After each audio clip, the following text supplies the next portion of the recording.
Assalamualaikum warahmatullahi wabarakatuh. Ketemu lagi dengan video animasi pembelajaran digital materi sistem reproduksi pada manusia.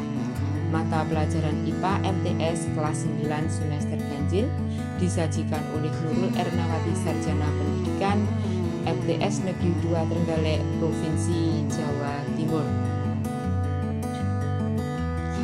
Kompetensi inti dan kompetensi dasar yang akan dipelajari pada video kali ini adalah kompetensi inti 3, memahami dan menerapkan pengetahuan faktual, konseptual, dan prosedural berdasarkan rasa ingin tahunya tentang ilmu pengetahuan, teknologi, seni, budaya terkait fenomena dan kejadian tampak mata. Sedangkan kompetensi dasar yang dipelajari adalah kompetensi dasar 3.1, menghubungkan sistem reproduksi pada manusia dan gangguan pada sistem reproduksinya dengan penerapan pola hidup yang menunjang kesehatan reproduksi. Pendahuluan sistem reproduksi disajikan gambar sebuah keluarga, ada orang tua, anak, bahkan sampai ke cucu. Tingkatan organisasi kehidupan. Kumpulan sel nanti akan membentuk jaringan, kumpulan jaringan akan membentuk organ, kumpulan organ membentuk sistem organ, dan kumpulan sistem organ akan membentuk organisme. Pembelahan sel. Pembelahan adalah suatu proses yang membagi satu sel induk menjadi 2 atau lebih sel anakan. Alasan sel melakukan pembelahan ada 3, yaitu yang pertama adalah pertumbuhan dari kecil menjadi besar, perbaikan dari luka menjadi tertutup atau sembuh, yang ketiga reproduksi dari orang tua menghasilkan anak. Jenis-jenis pembelahan. Ada 2 macam jenis pembelahan, yaitu ada pembelahan mitosis dan juga pembelahan meiosis. Pembelahan mitosis. Pada pembelahan mitosis ada 4 fase pembelahan. Yang pertama profase, cirinya kromosom mulai mengganda dan membran inti mulai rusak. Yang kedua metafase, kromosom berjajar pada bidang pembelahan. Yang ketiga anafase, kromosom bergerak menuju kutub yang berlawanan. Dan fase yang keempat adalah telofase, di mana membran inti mulai terbentuk kembali dan terbentuk 2 sel anakan yang bersifat diploid. Pembelahan meiosis. Pada prinsipnya fasenya sama dengan pada fase pembelahan mitosis, yaitu ada profase, metafase, anafase, dan telofase. Pada pembelahan meiosis akan ada 2 tahapan, yaitu meiosis pertama dan meiosis kedua. Pada akhir telofase pertama nanti dihasilkan 2 sel anakan yang bersifat haploid. Kemudian berlanjut meiosis kedua dengan tahap yang sama, profase, metafase, anafase, dan telofase yang memiliki ciri sama dengan meiosis pertama. Sehingga pada akhir meiosis kedua nanti diperoleh 4 sel anakan yang bersifat haploid. Berdasarkan 2 pembelahan tadi diperoleh perbedaan antara pembelahan mitosis dan meiosis. Jumlah sel anakannya mitosis 2, meiosis 4. Tujuan pembelahan mitosis pertumbuhan dan perbaikan, meiosis reproduksi. Tempat pembelahan mitosis sel somatis, meiosis sel kelamin. Jumlah kromosom mitosis diploid sedangkan meiosis haploid. Jumlah tahapan mitosis 1 tahap, meiosis 2 tahap. Sifat sel anakan sama dengan induk mitosis sedangkan meiosis berbeda dengan sel induk. Struktur organ reproduksi laki-laki. Disajikan gambar melintang organ reproduksi laki-laki. Alat reproduksi laki-laki ada 2 macam, yaitu alat reproduksi luar dan alat reproduksi dalam. Alat reproduksi luar terdiri atas penis dan skrotum, sedangkan alat reproduksi dalam terdiri atas testis, saluran sperma, dan kelenjar reproduksi. Saluran sperma ada 3, epididymis, vas deferens, dan uretra. Kelenjar reproduksi juga ada 3, vesicula seminalis, kelenjar prostat, dan kelenjar Cooper atau uretra. Masing-masing organ reproduksi memiliki fungsi tersendiri seperti pada tabel. Penis sebagai saluran kencing, skrotum menjaga suhu testis, testis memproduksi sperma, epididymis penyimpanan sperma sementara, antara vas deferens hubungan epididymis dan uretra, uretra tempat keluarnya saluran sperma dan urin, vesikula semenelis menghasilkan zat-zat yang menyebabkan perkembangan sperma, kelenjar prostat menghasilkan cairan yang bersifat asam, dan kelenjar koper menghasilkan cairan yang bersifat basa.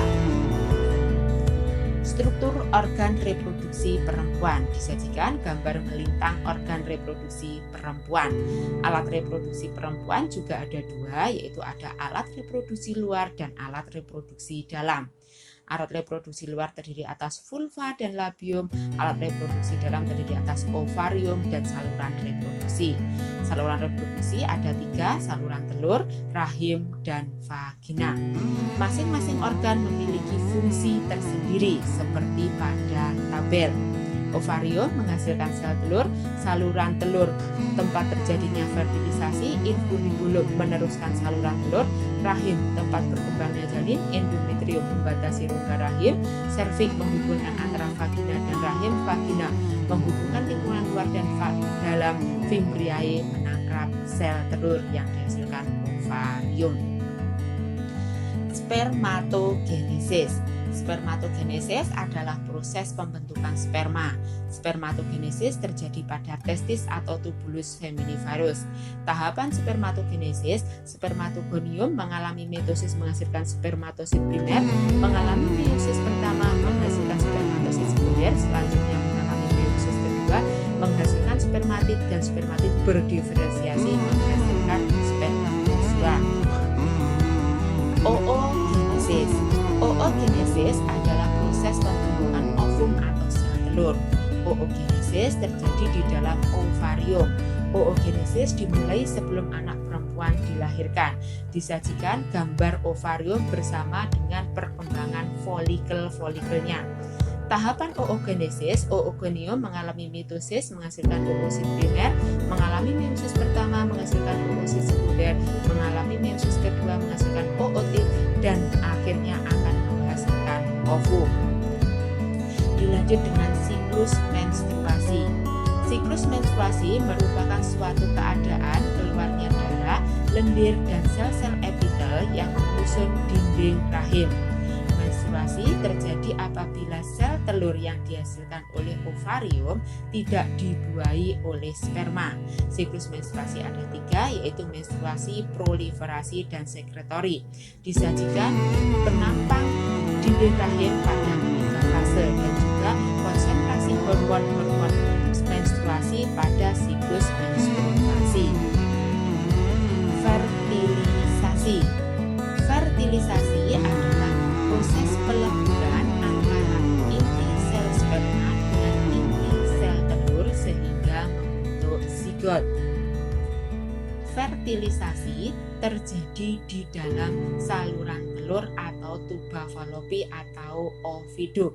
Sel sperma dapat menentukan lokasi sel telur karena sel telur menghasilkan hormon progesteron dan juga adanya sensor panas tempat beradanya sel telur.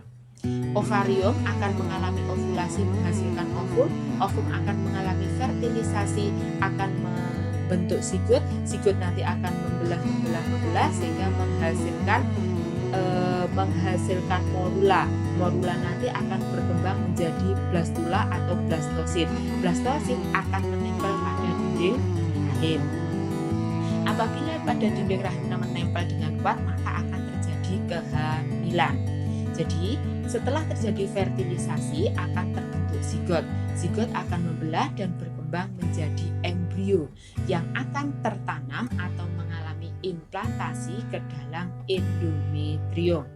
Embrio berkembang dalam kandungan sehingga menjadi bayi yang siap lahir selama 9 bulan 10 hari atau sekitar 37 minggu.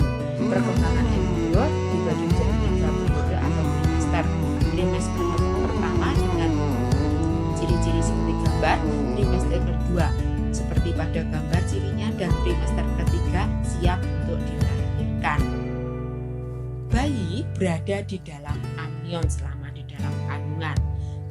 Jadi Janin mengalami perkembangan di dalam amnion. Adapun fungsi amnion tersebut diantaranya adalah 1. Memberi ruang gerak bagi janin. Yang kedua, perlindungan janin dari benturan. Yang ketiga, cadangan cairan dan nutrisi bagi janin. Yang keempat, menjadi inkubator alami. 5. Membantu proses kelahiran. Dan yang keenam adalah sebagai pendeteksi keturunan pada janin. Kita lanjut, penyakit pada sistem reproduksi pada manusia. Penyakit pada sistem reproduksi dapat disebabkan oleh beberapa faktor, yaitu kurangnya menjaga kebersihan organ reproduksi, adanya pergaulan bebas dan hubungan anak bebas, dan yang ketiga transfusi darah yang sudah terinfeksi, dan yang keempat faktor hormonal. Adapun beberapa penyakit tersebut antara lain, penyakit yang disebabkan oleh virus adalah AIDS, yang disebabkan oleh virus HIV, herpes simplex genitalis disebabkan oleh virus herpes simplex tipe kedua. Kemudian disebabkan oleh bakteri ada gonore disebabkan oleh bakteri Neisseria gonorrhoeae, sifilis. Yang ketiga, keputihan disebabkan oleh infeksi jamur, dan yang keempat adalah epididymistis. Upaya pencegahan penyakit pada sistem reproduksi pada manusia. Salah satu faktor penyebab penyakit pada sistem reproduksi pada manusia adalah kurangnya menjaga kebersihan organ reproduksi. Upaya yang dapat dilakukan antara lain adalah 1. Menggunakan celana dalam yang berbahan katun dan lembut, membilas dengan bersih organ reproduksi, mengganti celana dalam 2-3 kali sehari, memotong rambut di daerah organ reproduksi, mengganti pembalut sesering mungkin, rajin berolahraga, dan banyak mengkonsumsi buah dan sayur. Demikian, terima kasih atas perhatiannya. Sampai ketemu pada video berikutnya. Wassalamualaikum warahmatullahi wabarakatuh.